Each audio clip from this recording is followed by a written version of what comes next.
thank you so much for coming out today. I am very excited that we do not have a snowstorm. For those of you that showed up to our last ones, it snowed every day to welcome us in early in the morning. So I'm here with Eliza Klarer. She's our featured artist today. So just to get started, why don't you tell us a little bit about the art that you do? Hi. Yeah, so I work in a lot of different medium. So I kind of got started with, I was kind of surrounded by creatives in my childhood. All my grandparents had their own different style of creating. The most influential was my grandma, Judy Toppings. She taught us how to work with wild clay, so the woodland pottery, and my other grandmas taught me how to work with fibers, and now I just keep working. I keep doing just anything I can get my hands on. And so do you have a necklace on, right, to show Yes, us what the woodland pottery looks like? So this one here, I've got a moon and a star kind of imprinted in here. And so they're shiny because they're burnished. I polished them, and they're unglazed because we didn't, it's more of a primitive way of creating, and yeah. So what was it like growing up being surrounded by all types of art? It was inspiring, I guess I could say. My great-grandma taught me and my sister about cross stitch a little bit, and my other grandma on my dad's side, she taught me about crochet, and my grandpa was a musician, so when I got into elementary, middle school, joined band, I was like, I want to play trombone because I saw my grandpa playing it, and these days I play bass guitar. But yeah, when I went to college, I kind of focused on painting and ceramics because that's just what I'm drawn to the most, I think. That's awesome. I think it's really cool that you do such a wide variety of mediums.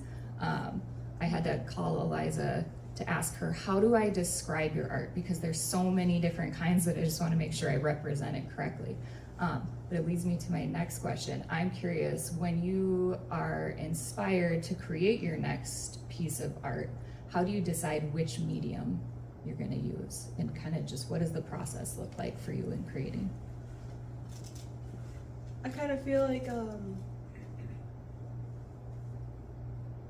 I think I choose the medium before I get into designing, maybe.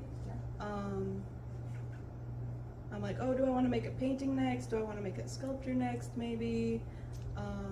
I have kind of a limited studio space, so, and working with ceramics is a really messy process.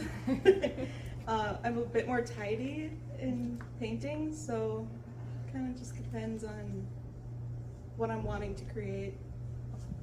And you mentioned that now you've started sketching things digitally before you start. Can you tell us a little bit about that? Yeah, so one of my art friends, she was like, I was asking her for advice. I'm like, oh, I'm trying to figure out the composition for this painting. And she's like, why don't you sketch it out digitally? I'm like, why didn't I think of that? So that's what I'm kind of doing now. And so that kind of makes it easier to choose colors and kind of play with how I want things laid out in a painting. So, yeah. Awesome. And then you've had a lot of different mentors along the way. Do you want to tell us a little bit about them and kind of how they help you carry tradition forward with your art? Yeah, there have been a lot. Most recently, I've been working under Rick Kagagabi, and he's an Indigenous elder, and I was chosen to apprentice under him and learn how he makes his mural applique blankets. And so he makes them as a form of healing people, but they are kind of art as well because they're just gorgeous. But spending time with him and his wife Penny, they've been really helpful in helping me connect again with the culture. And other than that, I've got Kent Esty. I'm on the board of Manoomin Arts Initiative, and we've got so many artists, and they've all been so supportive and helping me grow as an artist, and that's kind of a big reason why I'm here today. And you had mentioned when we talked before that the blanket that you're working on is to honor your grandmother. Can you tell the group just a little bit more about her and kind of what she did to share art with other people and kind of how that's inspired you? Yeah, my grandma, she would make the star quilts for everyone in the family, kind of marking all the milestones like graduation, sometimes birthdays, stuff like that. So to honor her, I kind of put the star quilts in my blankets, and just trying to keep her memory alive because she touched so many lives in teaching the pottery, and so we try to carry that forward. And so now I feel like you're honoring her a bit with your work with the Manoomin Arts Initiative. Can you tell us a little bit about what that is and how you're building community for artists? Yeah, so Manoomin Arts Initiative is a young nonprofit, artist-led, and we just want to support artists in the community by having emerging artist exhibits, and we bring in artists to teach little workshops, like the past few weekends. Last weekend we had a collage artist come in, and yeah. So we've got workshops, we've got next week is going to be we've got kind of a big blowout celebration, and we've got arts organizations coming out talking about what they do, and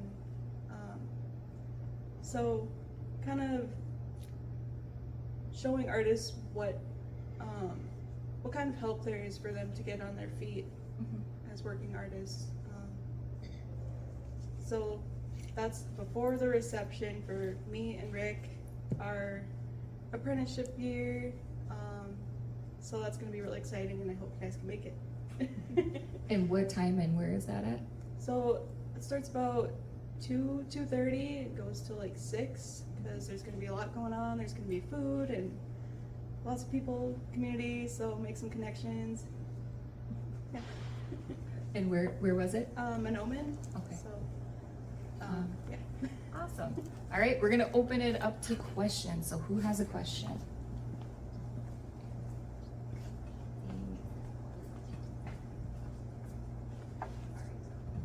I was admiring your beautiful sweetgrass earrings over there. Where do you find the sweetgrass? And is it hard to keep a supply of that? It is hard to keep a supply of that.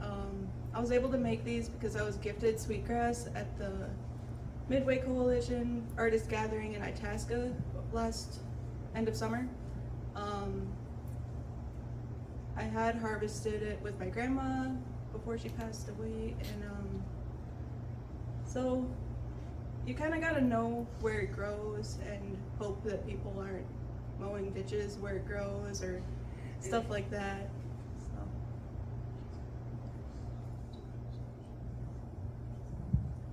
So. You talked about your artwork and connection to culture. Is there a spiritual connection for you in creating art and the things you do as well? I feel like in my life, something that sticks in my head is I move as my spirit guides me. So sometimes it's like I have a very certain idea that I just get into my head and I just gotta make it. So I don't know if that's like divine intervention or just me. So yeah.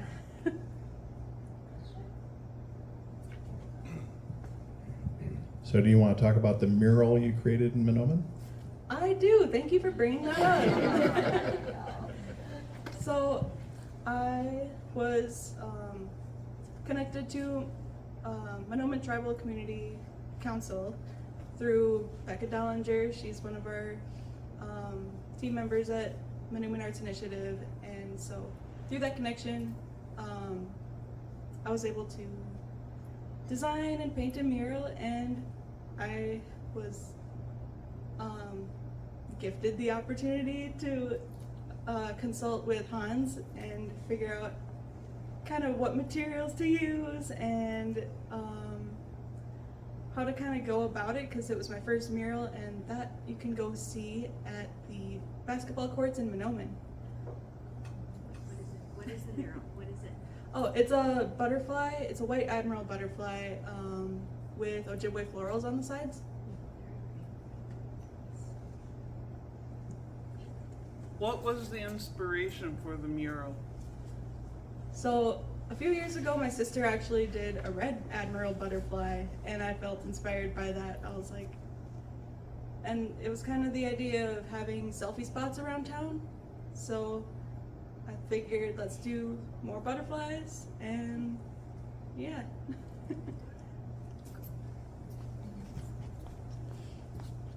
All right, is there anything else about your art that you'd like to share with the group?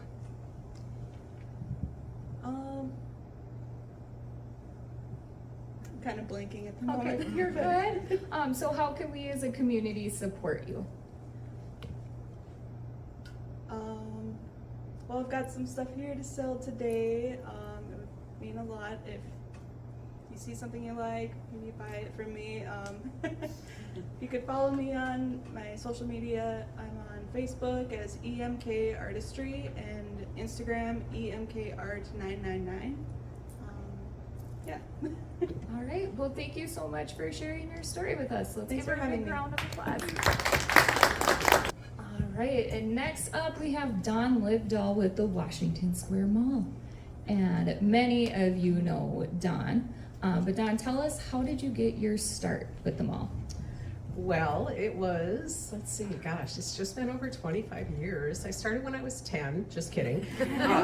But I was kind of at a crossroads in my life, and I didn't know what to do. And I was working at a store in the mall, and the manager at the time, Maria Olness, she came up to me and she said, "Dawn, I am leaving, I'm retiring." And I said, "Oh, well, congratulations," right? Not seeing that she said, "I think you'd be perfect for my job."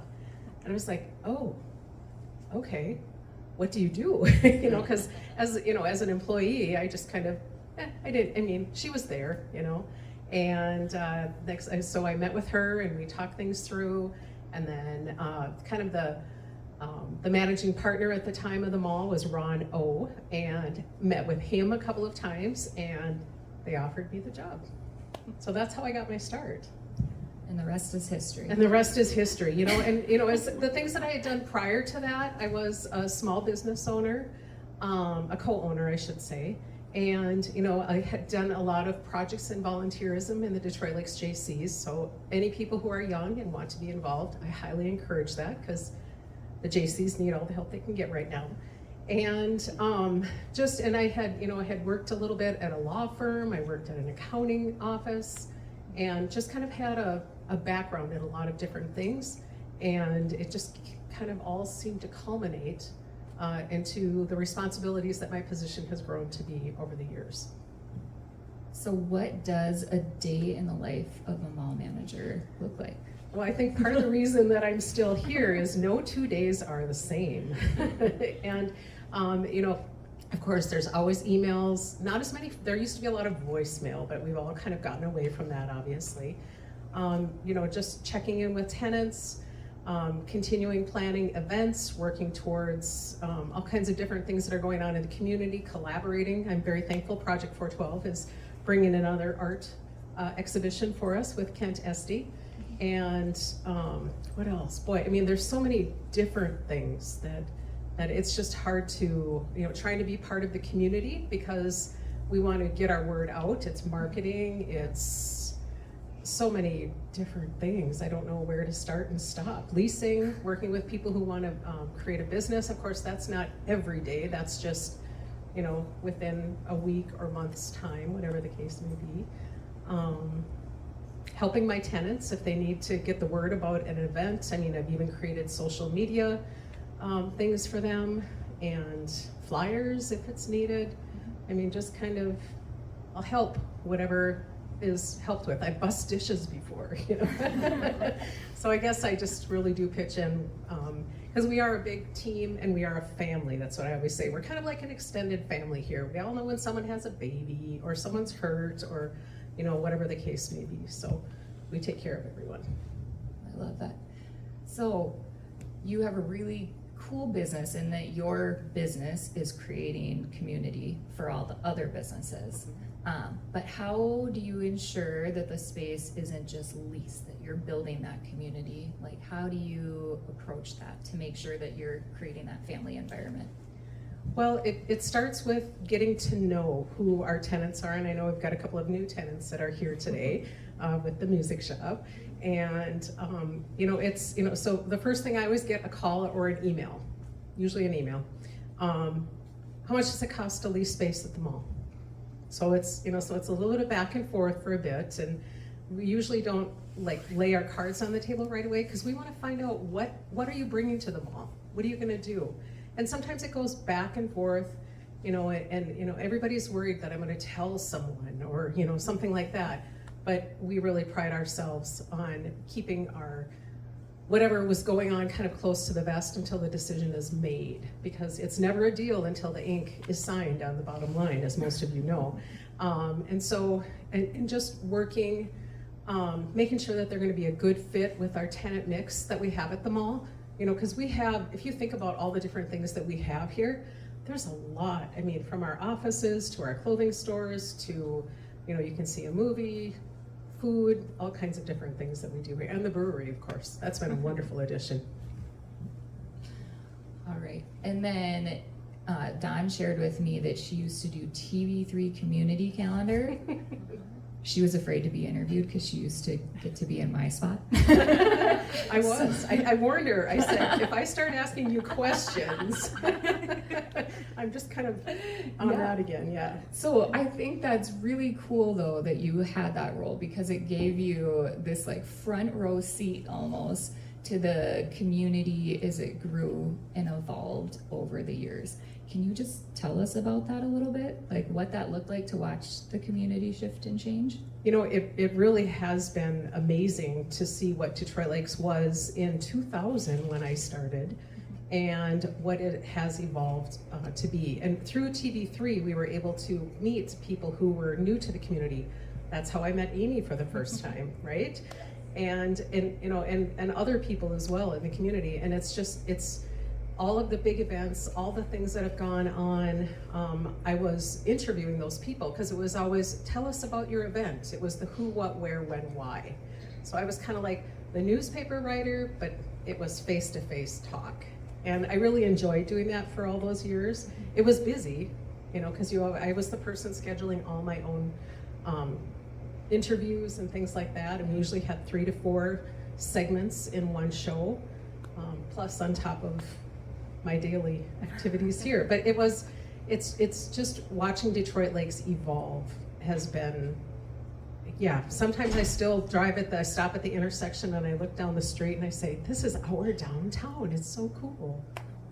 Yeah. So what's something that surprised you over the years in your journey with everything? Well, that kind of goes back to, this is our downtown and it's so cool. You know, who would have thought that we would have the Highway 10 redesigned so that it does not pass through. Everybody was so worried about that would just kill our downtown. Well, then next thing we fast forward and they want to redo the streetscape. I mean, there was a lot of planning and meetings and things that went involved to figure out what we wanted with that. But that summer, and we were all so worried, oh, this is going to kill our business. Kind of, not quite in the mode of what the pandemic had done, but it was still very scary. I mean, I still look at pictures and how deep they are we're under the street. And it's amazing as to what that has done, because then we've got the Veterans Memorial Parkway, we've got our beautiful streetscape, the redesign of Norby's, we've got the McKinley Plaza. I would have never dreamed that all of those changes would have happened over, gosh, I hate to say 25 years because that sounds so long, but it has, and then it keeps continuing down to the lake, you know, with different projects. And now redoing the boardwalk by the beach. I think it's going to be a beautiful thing. And for the people that are down there, anytime I run into someone, I'm like, don't worry, it'll get better and you will be in awe, and it will bring people and it will bring business to the downtown or to their area. So something that was scary, but it ended up being very good Exactly. in the end. Exactly. Yes, Yes. I think we can all learn from that. All right, I am going to open it up to questions. So who has a question? It's always really good. So I'm laughing because I was watching something on Netflix that was old, and Hans walked by and they said, "Oh, the kids are going to the mall," and he's like, "Oh my God, what are you watching?" I'm like, "So tell us a little about the evolution of the mall over your 25 years." Right. It has that has definitely changed.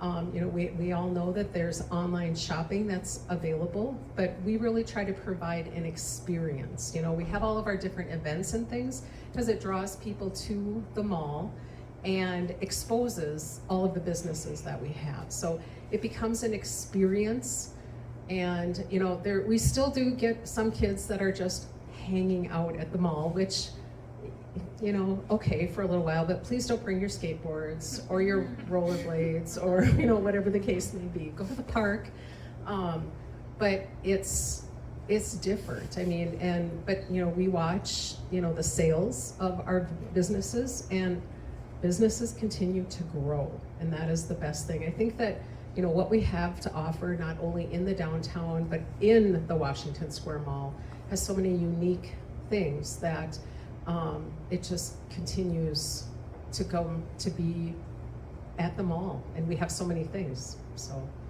do I bank on it? I shouldn't bank on anything, right? But I think people are destination oriented, and creating those experiences is really what it's about.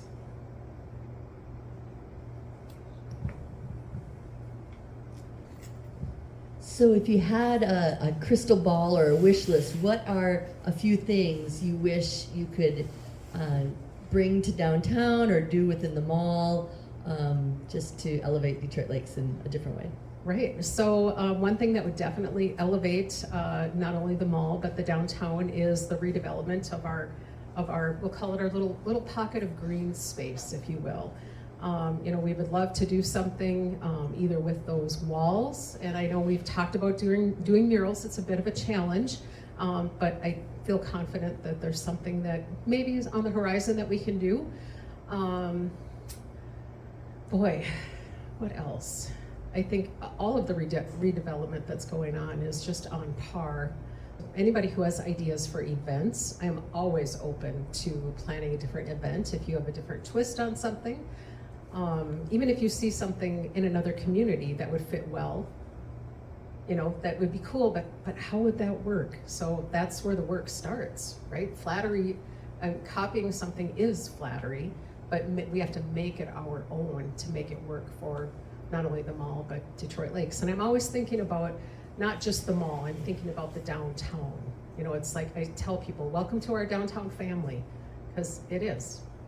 And that's just, I guess my biggest wish, like I said, is the pocket over there. So I'm ever hopeful that that will, at some point in time, happen. I've learned to be patient over the years.